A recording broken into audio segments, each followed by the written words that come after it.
example, it's the same thing. If you go, practically speaking, you go to the West. You're in a country where people are Christians in name. They're Christians. And we're allowed to eat the food of the Christians.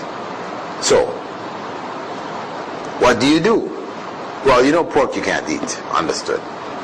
But other than that, that which is not clearly forbidden in Islamic law, the other things, then you eat without going into asking the person when you're going to the restaurant. You have to go into the kitchen in the back and say, what kind of oil are you using, and this, and do you mix this one when you cook pork, and do you use the same fork or the same knife to cut the pork as you use to cut the... Oh, you can do that. I'm not saying you can't do it. And you can do that, and you can make life very difficult. Every time you go out, you want to eat, you have to be checking all these details. And some people have made a business out of it. You know, they have books where they've gone and they've got all these numbers, and you know, if you have this L number or C2145, if this is in your food and it's from this source and that source, they have huge long lists. So it's in your toothpaste, it's in a this and it's in a that, and so when you really look around, you find there's very few things you could actually consume. They've gone into details, and details beyond what the Sharia even requires.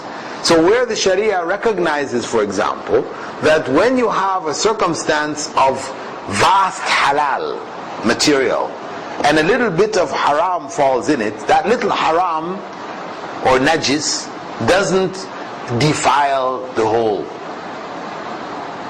We know this.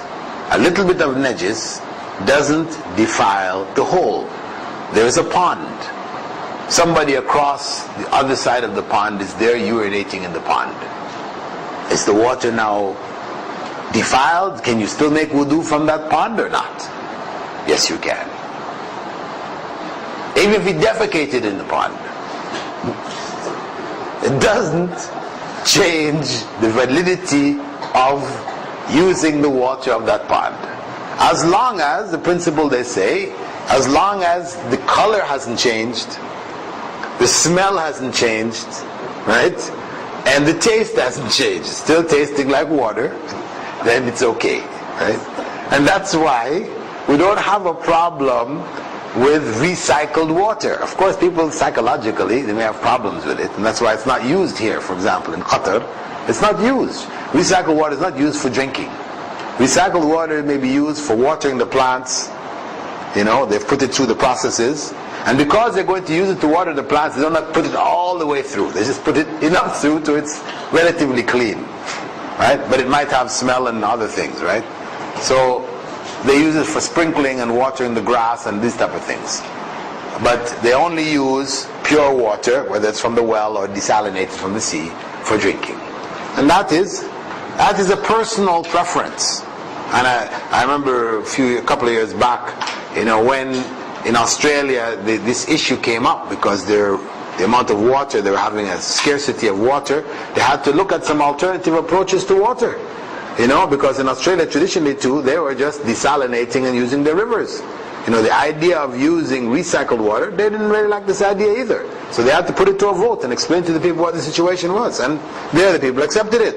Anyway, but the point is that, going into all of these numbers, if you find in the substance that you're going to eat, you know, it has this number, which number represents a few molecules of what may be najasa or haram, in a quantity of stuff that you're using, it is negligible. It is negligible. It doesn't count. It has no value.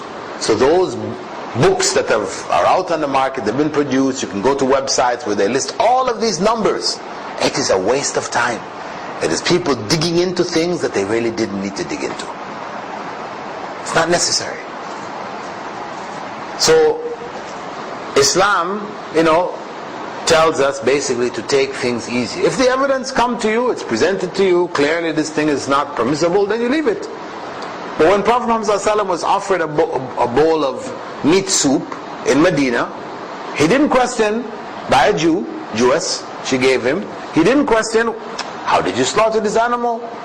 You know, did you put it on its side? Did you say Bismillah? Didn't ask these things. She's a Jew. She offered food. He ate it.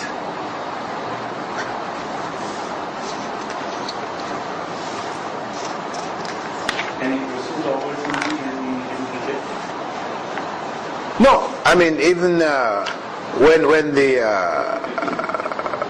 we don't have an example specifically of Christians offering him. We just have that of the Jewish. But the Sahaba, in describing how they handle things in Christian areas, they took it in the same light and in the same way.